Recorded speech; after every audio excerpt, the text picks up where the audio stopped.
Please మీడియాకు అడ్డమవుతారు, మీడియాకు అడ్డమవుతారు, తీసేయాలి, తీసేయండి. మీడియాకు అడ్డమవుతారు, సాధ్యం కాదు. ఇప్పుడు అందరూ షేక్ హ్యాండ్ ఇవ్వడం సాధ్యం కాదు సార్, కష్టమవుతుంది. ఆయన ఎవరినా ప్లీజ్ ప్లీజ్ మీడియాకు అడ్డమవుతారు భయ్, మీడియాకు అడ్డమవుతారు. సమయం లేదు, మనకు కోర్టు ఇచ్చిన సమయం లోపలనే మన సమావేశం, మన ధర్నా కార్యక్రమాన్ని ముగించుకోవాల్సిన అవసరం ఉంది. దయచేసి కూర్చోండి అన్న. నిరంజన్ స్వాగతం, కూర్చోండి. మిత్రులారా, ఒక సంవత్సర కాలంలోనే ప్రజలకు చాలా స్పష్టంగా అర్థమైపోయింది, కాంగ్రెస్ పార్టీ సంవత్సర పాలనలో నీళ్ళేందో పాలేందో తేలిపోయినాయి. మీడియా ముందర మీరు కూర్చోకపోతే సార్ మాట్లాడలేడు, మీడియా కూర్చోమని చెప్తున్నా. మీరు దయచేసి కూర్చోండి. ముందున్న వాళ్ళు, మీడియా గడ్డ ఉన్న వాళ్ళు, కూర్చోండి, లేదా పక్కకి వెళ్ళిపోండి. బాబు నీకే చెప్పేది, కూర్చో, లేదంటే వెళ్ళి పక్క జరుగు. మీరు ముందున్న వాళ్ళు ఎన్నుకున్న వాళ్ళని చెడగొడతారు. నేను చెప్తున్నా, రేవంత్ రెడ్డి రాష్ట్రాన్ని నిలబడ్డాడే చేస్తున్నారు. మీరు కూడా వాళ్ళు దయచేసి అభిమానంతో వచ్చిన వాళ్ళు మీటింగ్ సజావు సాగనియండి. కూర్చోండి అన్న ప్లీజ్. సార్ చెప్పే 4 మాటలు వినాల్సిన అవసరం ఉంది. బాగా మీరు ఎన్నుకున్న బ్లూ షర్ట్ కూర్చో, బ్లూ షర్ట్ అయినా కూర్చోవే. నువ్వు కూడా కూర్చో, శోభన్ కూర్చో, కూర్చోండి. మీరు జరగాలి, కట్టిన వాళ్ళు బాబు మీరు జరగాలి. అడ్డం ఉంటే జరగండి, దయచేసి కూర్చోండి ప్లీజ్. రమేష్ జగ్గ పక్క జరగాలి. సూర్యాపేట కౌన్సిలర్ రమేష్ ను పక్క జరగాలి. మీరు అడ్డే ఉన్నారు, మీడియాకి అడ్డే ఉన్నారు. జరుగు బాబు, నువ్వు జరుగు బాబు, జరిగే లేదు, కూర్చో. నాగేందర్ నువ్వు కూర్చోలేకపోతే పక్కకు బా, కూర్చోలేకపోతే పక్కకు బా. మిత్రులారా, తెలంగాణ రాష్ట్రం ఏర్పడిందే రైతాంగం మద్దతుతోని. రైతాంగం సమస్యల పునాదిగానే కేసీఆర్ గారు ఆనాడు ఉద్యమం ప్రారంభించిండ్రు. ఆనాడున్న చంద్రబాబు ప్రభుత్వం తెలంగాణ రైతాంగం నెత్తిన పిడుగులాగా విద్యుత్ ఛార్జీలను పెంచిన సందర్భంలో మీ ఆంధ్రాలో కాలువలతో నీళ్లు పారిస్తున్నావు, కాలడ్డం పెడితే నీళ్లు పారుతున్నాయి. నా తెలంగాణ రైతు సొంతంగా లక్షలాది రూపాయలు ఖర్చు పెట్టుకొని బోరు బావులు వేసుకొని మోటార్లు కొనుక్కొచ్చుకొని పుస్తల తాడులు అమ్మి మీకు లంచాలు ఇచ్చి కనెక్షన్ తీసుకుంటే ఆ కరెంటుకు కూడా ధరలు పెంచి మా రైతాంగం నెత్తిన తాటి పండు వేస్తున్నావు. నేను దీన్ని ఒప్పుకోను. తెలంగాణలో ఒక శాసనసభ్యుడిగా నీ గవర్నమెంట్లో డిప్యూటీ స్పీకర్గా నేను దీన్ని అంగీకరిస్తలేను అని చెప్పి రాజీనామా చేసి, తెలంగాణ బిడ్డలారా రండి కొట్లాడుకుందాం, తెలంగాణ రాష్ట్రాన్ని తెచ్చుకుంటే తప్ప మన కృష్ణా గోదావరిలో మనకు తక్కువ, మనం ఇదే రకంగా నాశనం అయిపోతాం, తెలంగాణ జాతీయ లేకుండా పోతుందని చెప్పి నినాదం ఇచ్చి బయటకు వస్తే ముందుకొచ్చి కేసీఆర్ గారికి వెన్నుదన్నుగా నిలబడ్డది మొదట రైతాంగం. అక్కడి నుంచి యువకులు, విద్యావంతులు అందరూ కూడా ముందుకొచ్చి కేసీఆర్ గారికి మద్దతు ఇచ్చి ఉద్యమం ఉవ్వెత్తున వచ్చే సందర్భంలో ఆ రాజు ఉన్న ప్రభుత్వాలు, ప్రతిపక్ష పార్టీగా ఉన్న కాంగ్రెస్, చంద్రబాబు నాయుడు కుట్రలు చేసి ఉద్యమాన్ని అంచాలని ప్రయత్నం చేసే సందర్భంలో ఇట్లయితే కుదరదు, కేసీఆర్ చచ్చుడో తెలంగాణ వచ్చుడో అని నినాదం తీసుకొని తెలంగాణ రాష్ట్రాన్ని సాధించిన నాయకుడు, ప్రాణాన్ని పణంగా పెట్టి తెలంగాణ రాష్ట్రాన్ని తెచ్చిన కేసీఆర్, నువ్వే పరిపాలన చేయాలి. ఈ రాష్ట్రంలో ఏ మూలన ఎక్కడ ఏ ఇంచు భూమి ఎట్లా తడుస్తుందో నీకు తెలిసినంతగా ఎవరికి తెలియదు. నువ్వు పార్టీని రద్దు చేసి పోవద్దు, ఈయనగాసి దొంగల పాలు చెయ్యొద్దు, మళ్ళా కాంగ్రెస్ కో చంద్రబాబు నాయుడు వారసులకు అప్పచెప్తే నాశనం అవుతుందని చెప్పి ప్రజలు కోరిన మేరకు నాయకత్వ బాధ్యతలు తీసుకొని తెలంగాణ రాష్ట్రాన్ని 10 ఏళ్లు ముఖ్యమంత్రిగా ఉండి ప్రపంచానికే ఆదర్శంగా ఉండే పద్ధతుల్లో, రైతులు ఎవరు ఊహించని పద్ధతుల్లో అద్భుతమైన పథకాలను తీసుకొచ్చి భారతదేశంలో వ్యవసాయం అంటే పండగ అని చెప్పి తెలంగాణ రాష్ట్రంలోనే చేసి నిరూపించిండు కేసీఆర్. అటువంటి కేసీఆర్ నుంచి రైతాంగాన్ని దూరం చేయడానికి కాంగ్రెస్ పార్టీ అనేక కుట్రలకు పాల్పడ్డది. రైతుల్ని కేసీఆర్ నుంచి దూరం చేసే ప్రయత్నం చేసింది. పిల్లలకు కనుక చాక్లెట్ ఇచ్చి ఎట్లయితే దొంగలు ఎత్తుకపోతారో ఆ పద్ధతుల్లో రైతాంగానికి 2 లక్షల రుణమాఫీ అని, 15,000 రైతు భరోసా అని, ప్రతి క్వింటా గింజలకి 500 బోనస్ అని చెప్పి రైతాంగాన్ని మోసం చేసి ఓట్లు వేయించుకొని నాశనం చేసిండ్రు. ఏడాది కాలంలో మళ్ళీ రైతుల్ని ఆత్మహత్యలకు పురిగొల్పే పరిస్థితి తీసుకొచ్చిండ్రు. ఆ రైతాంగానికి ధైర్యం ఇచ్చే పరిస్థితి కూడా లేదు. నిన్న ఇవాళ మళ్ళీ మోసం చేస్తున్నారు. ఇచ్చిన ఒక్క హామీని కూడా నెరవేర్చకపోగా రైతాంగం తిరుగుబాటు చేస్తుంటే కేసులు పెట్టి అణచివేసే ప్రయత్నం చేస్తున్నారు. వాళ్ళకు మద్దతు ఇచ్చిన మీడియా మిత్రులు కావచ్చు, లేదా సోషల్ మీడియా మిత్రులు కావచ్చు, ఎవరినైనా సరే అణచివేసి కేసులు పెట్టే ప్రయత్నం చేస్తున్నారు. కానీ వాళ్ళ ప్రజలు, రైతులు స్వచ్ఛందంగా పోరాటానికి సిద్ధపడుతున్నారు. ఇటువంటి సమయంలో ప్రతిపక్ష పార్టీగా ఆ రైతాంగానికి నాయకత్వం వహించాల్సిన బాధ్యత, వాళ్ళకు భరోసా ఇవ్వాల్సిన బాధ్యత, కేసీఆర్ ఉన్నాడు, గులాబీ జెండా ఉన్నది, మీరు భయపడద్దు అని చెప్పాల్సిన బాధ్యత బీఆర్ఎస్ పార్టీగా మన పైన ఉంది. ఆ బాధ్యతను భుజాన వేసుకొని యువ నాయకుడు మన పార్టీ రాష్ట్ర వర్కింగ్ ప్రెసిడెంట్ గారు కేటీఆర్ గారు బయలుదేరితే ఎక్కడికక్కడ అడ్డుకొని కుట్రలు చేసి కేసులు పెట్టి అనుమతులు ఇవ్వకుండా ప్రభుత్వం అణిచివేసే ప్రయత్నం చేస్తుంది. రైతాంగాన్ని భయపెట్టించే ప్రయత్నం చేస్తుంది. ఈ ఉడత ఊపులకు భయపడేది కాదు. కేసీఆర్ దళం ఇక్కడ ఉన్నది, కేసీఆర్ సైన్యం ఇక్కడ ఉన్నది. ప్రత్యేకించి ఇది నల్లగొండ జిల్లా. ఈ చిన్న కుక్కమీది పిందెలు ఈ పొద్దుందాక సోయి లేకుంటుండే ఈ ఆకు రౌడీలు మనం ఏం చెయ్యలేరు. నల్లగొండ ఉద్యమాన్ని ఆపలేరు, నల్లగొండ చైతన్యాన్ని ఆపలేరు. నల్లగొండ రైతాంగం ఏ మీడియా లేనాడు, ఏ వార్తలు లేనాడే, ఎప్పుడో 1930-40 కాలంలోనే సాయుధ పోరాటం చేసిన రైతాంగం, దానికి నాయకత్వం వహించింది నల్లగొండ జిల్లా రైతాంగం. గా స్ఫూర్తి రైతుల్లో ఇంకా నిలిచి ఉన్నది. ఇవాళ నల్లగొండ రైతాంగం యొక్క, నల్లగొండ యువ చైతన్యం యొక్క శక్తి ఏందో అన్న కేటీఆర్ గారు చూసిండ్రు. రాష్ట్ర అధ్యక్షులు మీ అందరూ కూడా చూసిండ్రు. ప్రత్యక్షంగా మీరు ఇచ్చిన స్వాగతాన్ని కూడా చూసిండ్రు. ఇదే స్ఫూర్తితోని, నల్లగొండ జిల్లా ఇచ్చే స్ఫూర్తితోని మొత్తం తెలంగాణ రాష్ట్ర రైతాంగం అంతటి కూడా ఒక్కటై కదులుతుంది. రేవంత్ కాదు మనకి ఇవాళ చిల్లర నాయకులు కాదు మన పోటీ. మన పోరాటం అంతా మనకు మాట ఇచ్చి మోసం చేసిన రాహుల్ గాంధీ, రేవంత్ రెడ్డినే పోటీ తప్ప కేటీఆర్ కు ఈ చిల్లర నాయకులు కాదు. ఇక్కడ ఉన్న వాళ్ళు, వీళ్ళకి మా జిల్లాలోనే మాజీ ఎమ్మెల్యేలు చాలు, వాళ్ళ కొడుకు రాలే ఇక్కడికి. కేటీఆర్ చెప్పదలుచుకుంది రాహుల్ గాంధీ మోసాన్ని, రేవంత్ రెడ్డి మోసాన్ని తప్ప ఇంకొకటి కాదు. వాళ్ళతో పాటు బీజేపీ కూడా బడే బాయ్ చోడే బాయ్ ఇద్దరు కలిసి మోసం చేస్తున్నారు. వాళ్ళ కుట్రల్ని తెలియజెప్పాలి రైతాంగానికి, నల్లగొండ జిల్లా ప్రజానీకానికి అని చెప్పి మేము ఆహ్వానించాలని నల్లగొండ జిల్లా రైతాంగం తరఫున వచ్చిన పెద్దలు, మాకు భరోసానివ్వడానికి వచ్చిన రాష్ట్ర బీఆర్ఎస్ పార్టీ వర్కింగ్ అధ్యక్షులు కేటీఆర్ గారికి స్వాగతం తెలియజేస్తూ వారిని మాట్లాడాల్సిందిగా విజ్ఞప్తి చేస్తాము. జై తెలంగాణ, జై తెలంగాణ. కేసీఆర్ గారి నాయకత్వం, కేసీఆర్ గారి నాయకత్వం. అందరికీ నమస్కారం. గౌరవనీయులు పెద్దలు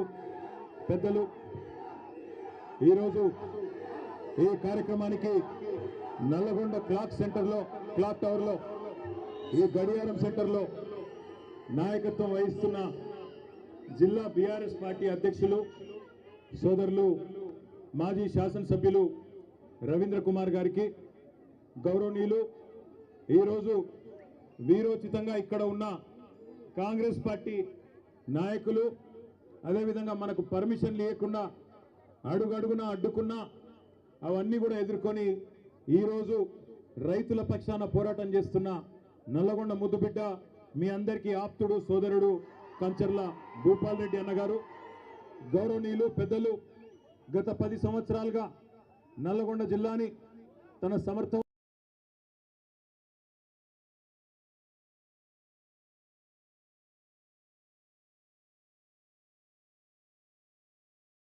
సూర్యాపేట శాసనసభ్యులు అన్న గుత్తకండ్ల జగదీశ్వర్ రెడ్డి గారికి, వేదికపై ఆసీనులైన గౌరవనీయులైన మాజీ మంత్రివర్యులు, రాష్ట్రంలో 400 రోజుల్లో 410 మంది రైతులు ఆత్మహత్య చేసుకుంటే రైతుల స్థితిగతులు చూసి, కాంగ్రెస్ పార్టీ మోసాన్ని చూసి పెద్దలు కేసీఆర్ గారు ఒక నిర్ణయం తీసుకొని రాష్ట్ర మాజీ వ్యవసాయ శాఖ మంత్రిగా ఉన్న నిరంజన్ రెడ్డి గారి నేతృత్వంలో రైతు స్థితిగతుల అధ్యయన కమిటీ వేస్తే ఈరోజు ఆ కమిటీ సభ్యులు మొత్తం నిరంజన్ రెడ్డి గారితో సహా అందరు కూడా వచ్చున్నారు. వారందరికీ, నిరంజన్ రెడ్డి గారికి, వారి మొత్తం సభ్య బృందానికి స్వాగతం.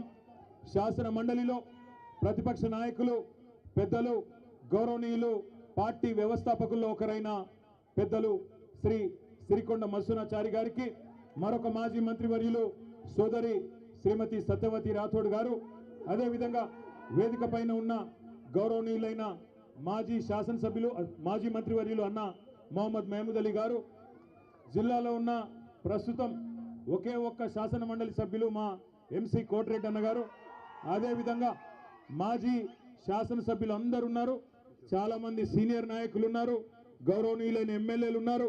పేరు పేరున ప్రతి ఒక్కరికి కూడా హృదయపూర్వకంగా నమస్కారం. ఈరోజు నల్లగొండ పట్టణంలో అడుగు పెట్టంగానే ముందు మహాత్మా గాంధీ యూనివర్సిటీ దగ్గర పిల్లలందరూ వచ్చినారు.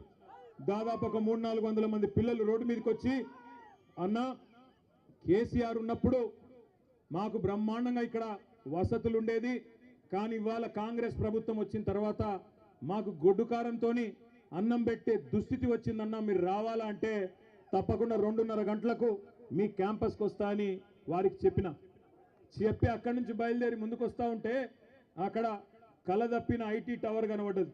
మరి అందులో వెంకటరెడ్డి వచ్చినాక ఎవరన్నా ఉన్నారో లేకపోతే తాగుబోతులు అడ్డా అయిందో నాకు తెలియదు, కానీ మొత్తానికైతే కలదప్పింది ఐటీ టవర్. కొద్దిగా ముందుకు రాగానే కాకపోతే ఆ ఎన్టీ రామారావు గారు, తారక రామారావు గారి విగ్రహం నుంచి మొదలు పెడితే ఇక్కడ దాకా, నేను నిజంగా చెప్తా ఉన్నా, ఊరికే చెప్పట్లేదు, అక్కడి నుంచి ఇక్కడి వరకు జులూస్ చూస్తుంటే నాకు ధర్నాకు వచ్చినట్టు లేదు. నాకు నిజంగా మళ్ళీ కేసీఆర్ గారు గెలిచి ముఖ్యమంత్రి అయినారు, మన ప్రభుత్వం వచ్చింది, మన భూపాల్ రెడ్డి తిరిగి ఎమ్మెల్యే అయిందన్నంత గొప్పగా బ్రహ్మాండంగా ఈరోజు అక్కడి నుంచి ఇక్కడి వరకు ఒక విజయోత్సవ ఊరేగింపు చేసినట్టు మరి ఇక్కడికి వచ్చినాకనైతే తొక్కిసలాట జరిగే పరిస్థితి కనబడదు ఇక్కడికి వచ్చినాక, అట్లాంటి పరిస్థితి. అందుకే నేను అంటా ఉన్నా, ప్రపంచంలో ఏ శక్తి కూడా ప్రజాశక్తి కంటే గొప్పది కానే కాదు. అది రుజువు చేసిన గడ్డ ఈ పోరాటాల గడ్డ నల్లగొండ అనే మాట నన్ను గుర్తు చేస్తా ఉన్నా. ఈ రోజు కాదు, ఇవాళ ఉన్న వాళ్ళు కొత్తగా మేమేదో సామ్రాజ్యానికి అధిపతులైపోయినాం, చక్రవర్తులైపోయినాం, రారాజులైపోయినాం అని విర్రవీగుతున్న వాళ్ళ గురించి కాదు నేను చెప్పేది. ఒకనాడు బండెనుక బండి గట్టి 16 బండ్లు గట్టి ఏ బండ్లు ఓడతావు కొడుకో నైజాము సర్కరోడా అని ఆనాడున్న నియంతను నిలదీసిన గడ్డ నల్లగొండ. అందుకే పోరాటానికి స్ఫూర్తి అయిన నల్లగొండ గడ్డకు వందనం. ఇక్కడికి విచ్చేసిన ప్రతి నల్లగొండ రైతు బిడ్డకు శిరస్సు వంచి పాదాభివందనం. కేసీఆర్ గారు తెలంగాణ ఉద్యమంలోనే ఇక్కడికి వచ్చేటప్పుడు మా సోదరుడు రసమై బాలకృష్ణ గారు గుర్తు చేస్తా ఉండే, అన్న ఒక్క మాట చెప్పాలి, నువ్వు తప్పకుండా యాద్ చేయాలి అన్నాడు.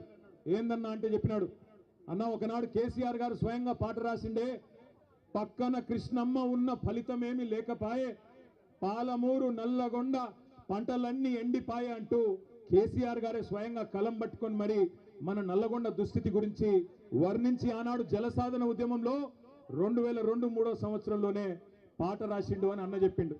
అనగానే పక్కనే నిరంజన్ రెడ్డి గారు అందుకొని, అదేమంటావు బాలకృష్ణ, అక్కడ ఉండే ఫ్లోరైడ్ పరిస్థితి గురించి కూడా కేసీఆర్ గారే పాట రాసిండు కదా, బ్రహ్మాండమైన పాట రాసిండు, సూడు సూడు నల్లగొండ గుండె నిండా ఫ్లోరైడ్ బండ అంటూ ఇక్కడ కాళ్ళు చేతులు నడుమంకర పోయిన లక్షలాది మంది గురించి కూడా కేసీఆర్ గారే రాసిండు కదా అని చెప్పి నిరంజన్ రెడ్డి గారు వెంటనే అందుకున్నారు. ఇవాళ కొంతమంది తెలిసి తెలియని మూర్ఖులు, తెలిసి కూడా తెలియకుండా అజ్ఞానంతో మాట్లాడుతున్న వాళ్ళకు ఒక మాట చెప్పాల్సిన అవసరం ఉంది. మొన్న అసెంబ్లీలో ఒక మంత్రి గారు అడుగుతాడు, ఏం చేసిండు కేసీఆర్ నల్లగొండకని అడిగిండు. నేను గుర్తు చేస్తా ఉన్నా ఆ మంత్రి గారికి, నల్లగొండ జిల్లా ముద్దు బిడ్డలందరికీ, ఇక్కడికి వచ్చిన రైతు బిడ్డలందరికీ, ఏం చేసిండు తెలంగాణను కేసీఆర్ అంటే, భారతదేశంలోనే పంజాబ్ను హర్యానాను తలదన్ని వరి పండించే విషయంలో భారతదేశంలోనే తెలంగాణను నెంబర్ 1 చేసిండు కేసీఆర్. తెలంగాణ భారతదేశానికి నెంబర్ 1 అయితే మొత్తం తెలంగాణలో నల్లగొండ జిల్లా వరిధాన్యం ఉత్పత్తిలో నెంబర్ 1 చేసిండు కేసీఆర్ అనే మాట గుర్తు చేస్తా ఉన్నా. ఎట్లా చేసిండు మరి? ఎట్లా చేసిండు అంటే, ఎన్నడూ కూడా మీ టైలెండ్ గ్రామాలకు ఆ ఎస్ఆర్ఎస్పి స్టేజ్ 2 కింద ఉన్న తుంగతుర్తి కావచ్చు, కోదాడ కావచ్చు, సూర్యాపేట కావచ్చు, ఎన్నడూ నీళ్లు వచ్చేది కాదు. అదేవిధంగా ఎన్ఎస్పి కింద కూడా ఎన్నడూ టైలెండ్ గ్రామాలకు నీళ్ళు ఇచ్చే పరిస్థితి లేదు. కానీ కృష్ణలో, గోదావరిలో ప్రతి ఒక్క నీటి బొట్టును ఒడిసిపట్టి అటు పాలమూరు రంగారెడ్డి ఎత్తిపోతల పథకం కట్టినా, ఇటు ప్రపంచమే ఆశ్చర్యపడే స్థాయిలో కాళేశ్వరం ప్రాజెక్టు కట్టినా, చివరి మడి వరకు చివరి తడి వరకు నీళ్ళిచ్చిన రైతు బిడ్డ, రైతు నాయకుడు కేసీఆర్ గారు అనే మాట నేను మీకు గుర్తు చేస్తా ఉన్నా. ఇవాళ ఎవరెవరో రావచ్చు, ఏదేదో మాట్లాడచ్చు. వస్తుంటే మా చిరుమర్తి లింగయ్య గారు పెద్ద కాపర్తి ఆపిండు. లింగయ్య గారు ఆపి అన్న జెండా ఎగిరేసి పో అన్నాడు. జెండా ఎగిరేసి కాడికి పోయినా నేను. పోతే అక్కడ ఒక రైతన్న వచ్చినాడు. వచ్చి అన్న ఒక మాట అక్కడ చెప్పు నల్లగొండలా అన్నాడు. ఏం చెప్పాలి అంటే ఏం లేదన్నా, మేమందరం కూడా నల్లగొండ జిల్లాలో పాలిచ్చే ఆవును వద్దనుకొని తన్నే దున్నపోతుని తెచ్చుకున్నాం, అందుకే మాకు ఈ కర్మ పట్టింది అని చెప్పమన్నాడు. ఆయన చెప్పిండు, నేను చెప్తలేను. పెద్ద కాపరికి రైతు చెప్పిన మాట నేను చెప్తున్నా. పాలిచ్చే ఆవును వద్దనుకొని మరి ఇలా ఎగిరెగిరి తంతున్న దున్నపోతులను తెచ్చుకొని మీద పెట్టుకున్నాం. పెట్టుకుంటే ఏమొచ్చింది మీరు చూస్తున్నారు. నిన్నగాక మొన్న ముఖ్యమంత్రి గారు చాలా గొప్పగా చెప్పిండు. ఏమన్నాడు? 26 జనవరి రాత్రికే 12 గంటలకే టకీ టకీ ఏమని పడతాయి అన్నాడు. పడ్డా టకీ టకీమని పడ్డా పడలేదా? 12 సార్లు కదా కేసీఆర్ ఇచ్చింది. యాసంగికి వానకాలానికి లెక్క పెట్టుకుంటూ పోతే 6 ఏళ్ళు నిరాటంకంగా మీరు అడగాల్సిన అవసరం లేకుండా, ఎన్నికల్లో మీ ఓట్ల కోసం జూటా మాట చెప్పకుండా కేసీఆర్ గారు ఆనాడు రైతుల మీద ఉన్న ప్రేమతో ఒకవైపు రుణమాఫీ చేయంగానే ఇక ఈ పైసలు ఖచ్చితంగా మళ్ళీ రైతులకు వేయాలని చెప్పి ఆనాడు 2017 సంవత్సరంలో భారతదేశంలోనే మొట్టమొదటిసారిగా స్వాతంత్రం వచ్చిన తర్వాత రైతు బంధు పథకం పెట్టిండు. ఆ ఒక్క రైతు బంధు పథకంలోనే కేసీఆర్ గారి ప్రభుత్వం మీ ఖాతాల్లో వేసింది 73,000 కోట్ల రూపాయలు 11 విడతలుగా అనే మాట నేను మీకు గుర్తు చేస్తా ఉన్నా. 73,000 కోట్లు వేసినప్పుడు కేసీఆర్ గారు ఎన్నడూ ఇట్లాంటి విన్యాసాలు చేయలే. టకీ టకీమని పడతాయని డైలాగులు కొట్టలే. కానీ తెల్లారి ఫోన్ తీయంగానే బ్రహ్మాండంగా రైతుల ఖాతాల్లో టింగు టింగు అనుకుంటా రైతు బంధు బ్రహ్మాండంగా డబ్బులు పడేది. కానీ ఈ ముఖ్యమంత్రి, ఈ కాంగ్రెస్ పార్టీ వీళ్ళెవ్వరు మీకు కొత్తోళ్ళు కాదు. నిజానికి 55 ఏళ్ళు చూసిన వాళ్ళే ఈ నల్లగొండ జిల్లాలో తాగునీటికి ఇబ్బంది అయ్యి ఆఖరికి మన పిల్లల బొక్కల్లో మూలుగా చచ్చిపోయేందుకు కారణమే కాంగ్రెస్. నల్లగొండ జిల్లా బిడ్డలు జీవోత్సవాలుగా మారినంటే దానికి కారణమే కాంగ్రెస్. నల్లగొండ రైతులు అవస్థపడ్డారంటే దానికి కారణమే కాంగ్రెస్. అందుకే మిమ్మల్ని మోసం చేయడానికే కొత్త కొత్త మాటలు, కొత్త కొత్త వేషాలు వేసుకొని కొత్త సీసాలో పాత సారా అన్నట్టు మళ్ళా బయలుదేరినారు. ఎన్నికలకు ముందు చెప్పినాం మేము వచ్చి మీకు అన్నాడు, అన్న కాంగ్రెస్ వాళ్ళు గెలిస్తే రైతు బంధుకు రామ్ రామ్ అంటారు, యాది పెట్టుకోండి అని నేను చెప్పిన. అదేవిధంగా పెద్దలు కేసీఆర్ గారు ప్రతి నియోజకవర్గంలో చెప్పిండ్రా లేదా? ఇవాళ రైతు బంధు సంవత్సరం దాటిపోయింది, 14 నెలలైంది, రూపాయి ఇయ్యలేదు రైతు బంధు. మొట్టమొదటిసారి ఆనాడు కేసీఆర్ ప్రభుత్వమే ఎలక్షన్ల ముందు ఇద్దామని పెడితే ఆ రోజు రేవంత్ రెడ్డి ఉత్తరం రాసి ఆపిండు. ఉత్తరం రాసి ఎలక్షన్ కమిషన్కు ఆపిండు. ఇప్పుడు రైతు బంధు పైసలు వేస్తే మళ్ళా రైతులు కేసీఆర్కే ఓట్లేస్తారు, ఆపాలని చెప్పి ఆపితే అప్పుడు మనం పైసా జమ చేసి పెట్టిన 7,600 కోట్లు అట్లే ఆగిపోయినాయి. ఎలక్షన్ అయిన తర్వాత పార్లమెంట్ ఎలక్షన్ ముందు సహజంగా కేసీఆర్ గారు ఉన్నప్పుడేమో నాట్లు వేసేటప్పుడు రైతు బంధు పడుతుండే. కానీ రేవంత్ రెడ్డి వచ్చిన తర్వాత ఒకసారి మాత్రమే రైతు బంధు పడుతుంది. ఎప్పుడు అది? నాట్లప్పుడు కాదు, ఓట్లప్పుడు పడుతుంది. పార్లమెంట్ ఎలక్షన్ ముందు ఒకసారి వేసినట్టు చేసిండు. అది కూడా మనం దాచిపెట్టిన పైసలే. ఆ రోజు 7,600 కోట్లు అది వేసిండు. ఇప్పుడు మళ్ళీ ఎలక్షన్లు వస్తున్నాయి. జెడ్పీటీసీ ఎలక్షన్లు, ఎంపీటీసీ ఎలక్షన్లు, సర్పంచ్ ఎలక్షన్లు వస్తున్నాయి. మళ్ళా ఓట్లు దొబ్బుకోవాలి కదా. అందుకే కొత్త డ్రామా జనవరి 24కు మొదలవుతుందట, మార్చి 31 దాకా సాగుతుందట. ఒక్కసారి గుర్తుపెట్టుకోండి, మార్చి 31 అన్నాడు కానీ ఏ సంవత్సరమో చెప్పలే. మళ్ళా డబ్బల ఓట్లు పడ్డాక నేను చెప్పినా అంటాడు. ఎందుకంటే మీకు యాదికుండాలి, పెద్ద పెద్ద మాటలు చెప్పిండు ఎలక్షన్ల ముందు. ఏమన్నాడు అన్నాడు? ఏమన్నాడు యాదికుందా? ఎవరైతే కేసీఆర్ గారితోని రుణమాఫీ పొందినరో వాళ్ళందరూ ఎంబడ ఊరుకుండ్రి, ఎంబడ బ్యాంకుకు వండి 2 లక్షలు తెచ్చుకోండి, నేను వస్తూనే ఉన్నా. రాగానే డిసెంబర్ 9 నాడు సోనియా గాంధీ జన్మదినం సాక్షిగా ఒకటే సంతకం పెడతా, ఏకకాలంలో రుణమాఫీ చేస్తా అన్నాడు. మరి అలా 1 కాదు 2 కాదు 14-15 నెలలైంది. జరిగిందా రుణమాఫీ? జరిగిందా జరగలేదా? గట్టిగా చెప్పండి కొద్దిగా. జరిగిందా జరగలేదా? ఏ ఊళ్ళో కూడా చారాన కూడా రుణమాఫీ కాలే. అందుకే నేను అడిగిన అసెంబ్లీలో, రేవంత్ రెడ్డి బయట మొరుగుడు కాదు, దమ్ముంటే ఇక్కడ మాట్లాడు. ఏ ఊరుకు పోదామో పోదాంపా. నీ సొంత ఊరు కొండారెడ్డిపల్లె పోదామా? నీ సొంత నియోజకవర్గం కొడంగల్ పోదామా? ఏ ఒక్క ఊరిలో 100% మంది రైతులు కూర్చొని మాకు రుణమాఫీ అయిందని రాసిస్తే అక్కడనే రాజకీయ సన్యాసం తీసుకుంటా అని చెప్పిన అసెంబ్లీలో. కానీ నోరు తెరవడు, మాట మాట్లాడాడు. అటు చూస్తాడు, ఇటు చూస్తాడు తప్ప నోరు తెరవడు. రుణమాఫీ అన్నాడు, అది చేయలే. మొట్టమొదటి వారంలోనే మీటింగ్ పెట్టినారు. డిసెంబర్ 23లో మీటింగ్ పెట్టినారు ముఖ్యమంత్రి రేవంత్ రెడ్డి, ఉప ముఖ్యమంత్రి బట్టి విక్రమార్క. బ్యాంకులో వాళ్ళందరినీ పిలిచిండ్రు. బ్యాంకులో వాళ్ళందరూ ఏం చెప్పిండ్రు? సార్ 49,500 కోట్లు కావాలి రుణమాఫీ చేయాలంటే అని. చేసేద్దామన్నాడు, డైలాగ్ కొట్టిండు. సరిగ్గా వారం రోజుల తర్వాత జనవరిలో రేవంత్ రెడ్డి గారే స్వయంగా చెప్పినాడు. ఏమన్నాడు? ఏముందయ్యా, ఒక్క సంవత్సరం కడుపు కట్టుకుంటే 40,000 కోట్లు ఇచ్చేయచ్చు, ఏముంది అన్నాడు. 49,000 నుంచి 9,000 కోట్లు వారం రోజులనే ఎగిరిపోయినాయి. ఆ తర్వాత సరిగ్గా నెల తర్వాత మళ్ళొక్క మీటింగ్, 40,000 కోట్లు కాదు 31,000 కోట్లు అని మళ్ళొక 9,000 కోట్లు మళ్ళా మింగేసిండు. ఆడికెళ్ళి వెంటనే క్యాబినెట్ మీటింగ్ జూన్లో. క్యాబినెట్లో 31,000 కాదు 26,000 కోట్లే అని చెప్పి బడ్జెట్లో కూడా 26,000 కోట్లు అని పెట్టినారు. కానీ ఈ రోజు వరకు మొత్తం ఇచ్చిన ఎన్ని పైసలు అంటే 11-12,000 కోట్లు కూడా దాటలేదు. ఇది వాస్తవం. అందుకే నేను అంటున్నా 49,500 కోట్లలో చారాన కూడా ఇవాళకి కూడా 25% కూడా రుణమాఫీ కాలే. అందుకే గ్రామ సభలకు పోతే రైతులు ఎక్కడికక్కడ ఇరగదీస్తున్నారు, అడుగుతున్నారు. ఏమాయ కొడుక రుణమాఫీ అంటే సమాధానం లేదు. ఏమాయ 6 గ్యారంటీలు అంటే సమాధానం లేదు. ఆ రోజు మాట్లాడిండు పెద్ద పెద్ద మాటలు ప్రతిపక్షంలో. కేసీఆర్ 2 పంటలకే ఇస్తున్నాడు రైతు బంధు, నేను 3 పంటలకు ఇస్తా అన్నాడు. 3 పంటలకు ఇస్తా అన్నాడు మగోడు. మరి ఇవాళ ఏమైంది? 3 కాదు, 1 పంటకి ఇచ్చేనికే కింద మీద అవుతా ఉన్నాడు. కేసీఆర్ బిచ్చమేసినట్టు 10,000 ఇస్తున్నాడు, నేను 15,000 ఇస్తా అన్నాడు. పడ్డాయా 15,000 ఎవరికన్నా? ఇవాళ మాట మార్చి సిగ్గు లేకుండా 15,000 కాదు, చారిత్రాత్మక నిర్ణయం తీసుకున్నాం 12,000 ఇస్తున్నా అని సిగ్గు లేకుండా చెప్తా ఉన్నాడు. మోసం చేయడం కూడా చారిత్రాత్మకమట, రేషన్ కార్డు ఇవ్వడం కూడా చరిత్రాత్మకమట. సంవత్సర కాలం నుంచి ఈ రాష్ట్రంలో రైతులను, గరీబులను సావగొడుతున్నారు. ఏంద్రా అంటే రేషన్ కార్డు కావాలంటే దరఖాస్తు, రైతు భరోసా అంటే దరఖాస్తు, కులగణన అంటే దరఖాస్తు. రాష్ట్రంలో ఎవరన్నా ఒకళ్ళు సంతోషంగా ఉన్నారా అంటే ఒకళ్ళు ఉన్నారు. ఎవరంటే జిరాక్స్ సెంటర్లో తప్ప ఎవడు సంతోషంగా లేడు. ప్రజలకు పెట్టిన దరఖాస్తే పెట్టి పెట్టి పెట్టి పెట్టి ఆశకు వచ్చింది.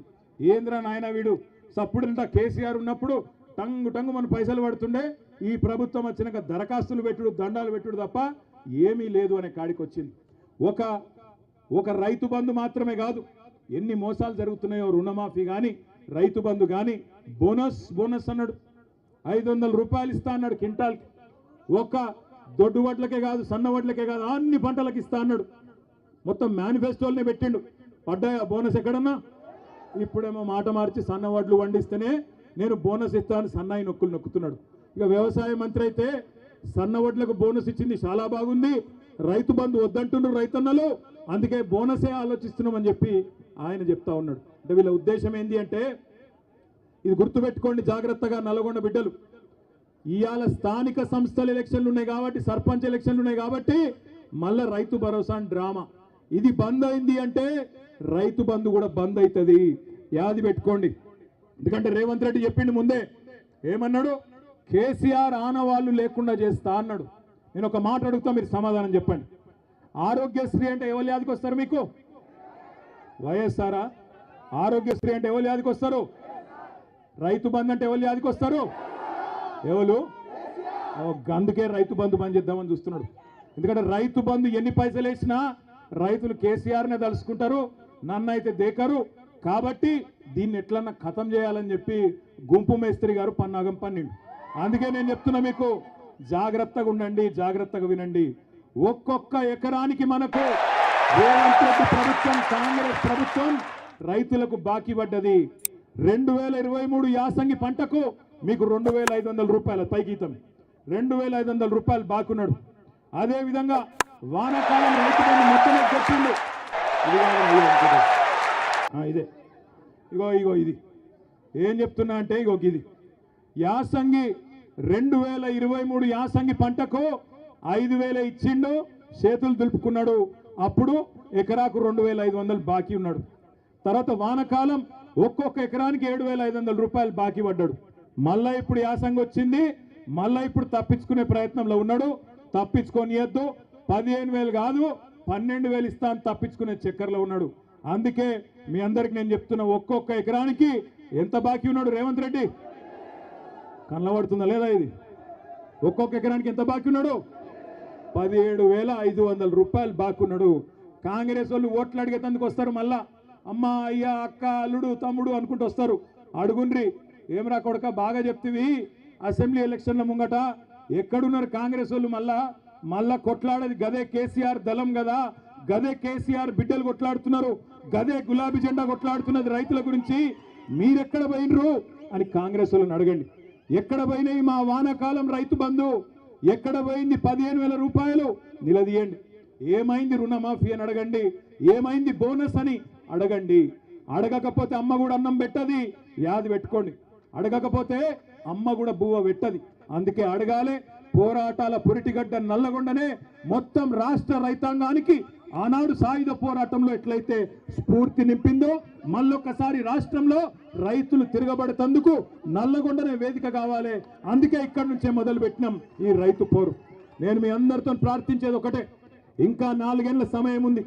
ఇక్కడికి వస్తుంటే మహమూద్ అని ఇక్కడనే నల్లగొండ పట్టణంలో ఎంటర్ అవుతుంటే ట్రాఫిక్ వచ్చింది, మా కారు మెల్లగైంది.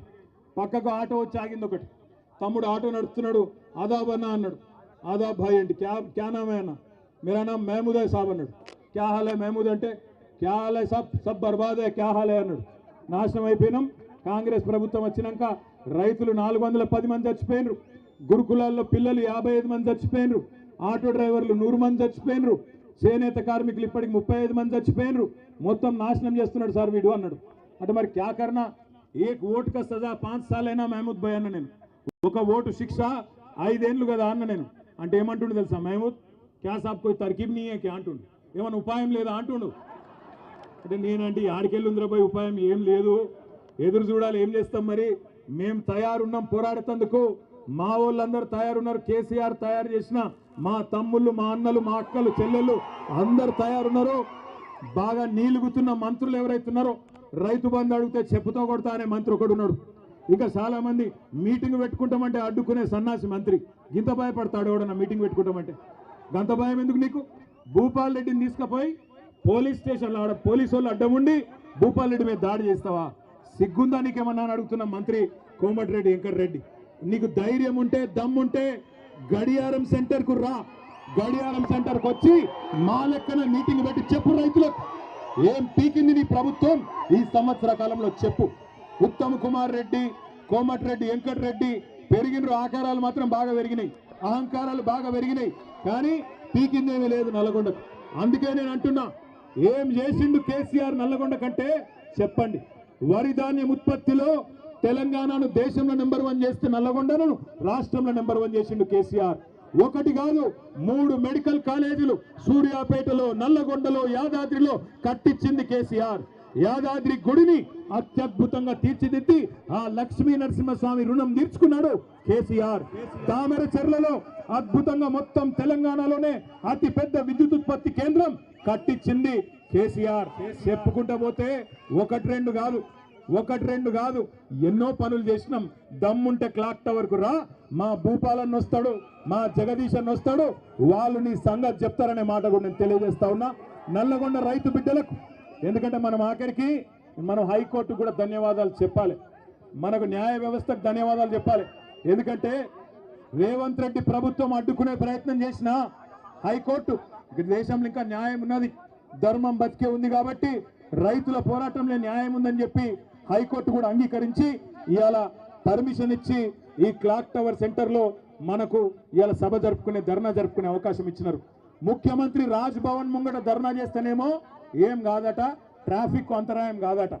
మరి ఇక్కడ క్లాక్ టవర్ కాడ మనం ధర్నా చేసుకుంటే మాత్రం నల్లగొండ రైతు బిడ్డల కోసం ఇక్కడ చాలా ఇబ్బంది అవుతుందట, వెంకటరెడ్డికి చాలా ఇన్కన్వీనియన్స్ అవుతుందట, అందుకే పర్మిషన్ ఇయ్యరట. కానీ నేను గుర్తు చేస్తా ఉన్న పోలీస్ అధికారులకు, జిల్లా యంత్రాంగానికి కూడా మర్చిపోకండి, భవిష్యత్తు మళ్ళీ ఖచ్చితంగా గులాబీ జెండాలే, ముమ్మాటికి తిరిగి వస్తాం. ఇవాళ ఎవరెవరైతే కాంగ్రెస్ కార్యకర్తల కంటే అతిగా ప్రవర్తిస్తున్నారో అన్ని గుర్తుపెట్టుకుంటాం, వడ్డీతో సహా ఇస్తాం, యాది పెట్టుకోమని చెప్తూ మళ్ళొకసారి నల్లగొండ రైతు బిడ్డలందరికీ ధన్యవాదాలు తెలియజేస్తూ జై తెలంగాణ, కేసీఆర్ గారి నాయకత్వం. జై తెలంగాణలో అడుగు పెట్టంగానే ముందు మహాత్మా గాంధీ యూనివర్సిటీ దగ్గర పిల్లలందరూ వచ్చినారు. దాదాపు ఒక 300-400 మంది పిల్లలు రోడ్డు మీదకి వచ్చి, అన్న కేసీఆర్ ఉన్నప్పుడు